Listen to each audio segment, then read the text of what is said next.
രാവിലെ തന്നെ car start ചെയ്തു, ഡ്യൂട്ടിക്ക് ഇറങ്ങി. പൈപ്പുകളുടെ FP കോട്ടിംഗ് ചെയ്യുന്ന ഒരു കമ്പനിയിലാണ് ഇന്നത്തെ അസൈൻമെന്റ്. വാഹനം റോഡിലേക്ക് ഇറക്കിയപ്പോൾ ഒരുപാട് വാഹനങ്ങൾ റോഡ് സൈഡിൽ പാർക്ക് ചെയ്തിട്ടുണ്ട്. കുറെ ആളുകൾ ഇന്ന് ഡ്യൂട്ടിക്കൊന്നും പോയിട്ടില്ല എന്ന് കരുതുന്നു.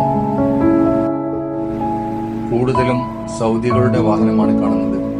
റോഡിലേക്ക് ഇറങ്ങിയപ്പോൾ റോഡിൽ നല്ല ട്രാഫിക്. എന്തോ ഒരു ആക്സിഡന്റ് സംഭവിച്ചിട്ടുണ്ട് മുന്നിൽ. ഇന്ന് നാട്ടിൽ ഓണമാണ്. നബിദിനവും ഇന്ന് തന്നെയാണ് ഒരുമിച്ച് വന്നിരിക്കുന്നത്. പ്രവാസികളെ സംബന്ധിച്ചിടത്തോളം ഓണവും നബിദിനവും എല്ലാം പോലെയാണ്. ഒന്നിനും ആഘോഷത്തിമിർപ്പുകളൊന്നും ഉണ്ടാവാറില്ല. ഓണമായതുകൊണ്ട് റെസ്റ്റോറന്റുകളിൽ ഓണസദ്യ ഉണ്ടാവും. ഇന്ന് ജുബൈൽ റോഡിലേക്ക് കയറിയപ്പോൾ നല്ല ട്രാഫിക് കാണുന്നുണ്ട്.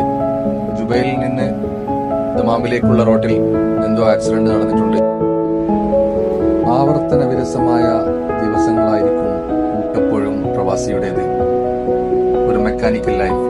എന്നും രാവിലെ സമയത്ത് എഴുന്നേൽക്കുന്നു, ഡ്യൂട്ടിക്ക് പോകുന്നു, തിരിച്ചു വരുന്നു, ഭക്ഷണം കഴിക്കുന്നു, കിടന്നുറങ്ങുന്നു, വീണ്ടും രാവിലെ എഴുന്നേൽക്കുന്നു, ഡ്യൂട്ടിക്ക് പോകുന്നു. ഇതിനിടയ്ക്ക് കിട്ടുന്ന ചില സമയങ്ങളിൽ എപ്പോഴെങ്കിലും പുറത്തു പോകുന്നു. ഞാൻ പ്ലാന്റിലെത്തി. പ്രൊഡക്ഷൻ തുടങ്ങിയിട്ടുണ്ട്. പൈപ്പുകൾ ഓരോന്നായി ബ്ലാസ്റ്റ് ചെയ്ത് കോട്ടിങ്ങിന് വേണ്ടി പുറത്തേക്ക് നീക്കിക്കൊണ്ടിരിക്കുകയാണ്.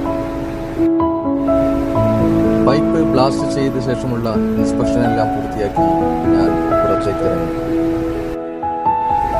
പാകിസ്ഥാനികളും സൗദികളും ഇന്ത്യക്കാരുമെല്ലാം ഈ കമ്പനിയിൽ ജോലി ചെയ്യുന്നുണ്ട്. പാകിസ്ഥാനികളെ പൊതുവെ ശത്രുപക്ഷത്ത് നിർത്തിയാണ് നമ്മൾ ഇന്ത്യക്കാർ കാണാറുള്ളത്. എങ്കിലും ഞാൻ കണ്ട പാകിസ്ഥാനികൾ ആരും മോശമായി ഇതുവരെ പെരുമാറിയതായി എന്റെ അനുഭവത്തിലില്ല.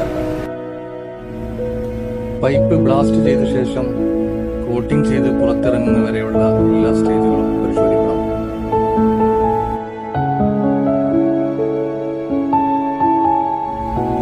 ഇൻസ്പെക്ഷനൊക്കെ കഴിഞ്ഞപ്പോഴേക്കും സമയം ഉച്ചയായി. നല്ല വിശപ്പുണ്ട്. പുറത്തുപോയി ഭക്ഷണം കഴിക്കണം.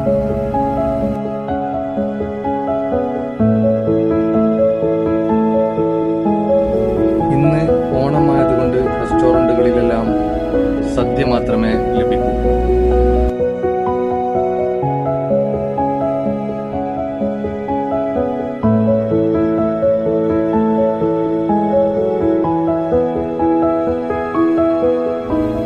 ലഞ്ച് കഴിക്കാൻ നേരെ വിട്ടു കാസ റെസ്റ്റോറന്റിലേക്ക്.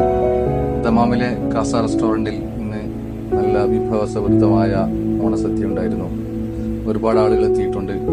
അവരോടൊപ്പം ഇരുന്ന് സദ്യ കഴിച്ചു. ഇന്നത്തെ കാഴ്ചകൾ ഇവിടെ അവസാനിക്കുകയാണ്. പുതിയ കാഴ്ചകളുമായി വീണ്ടും കാണാം.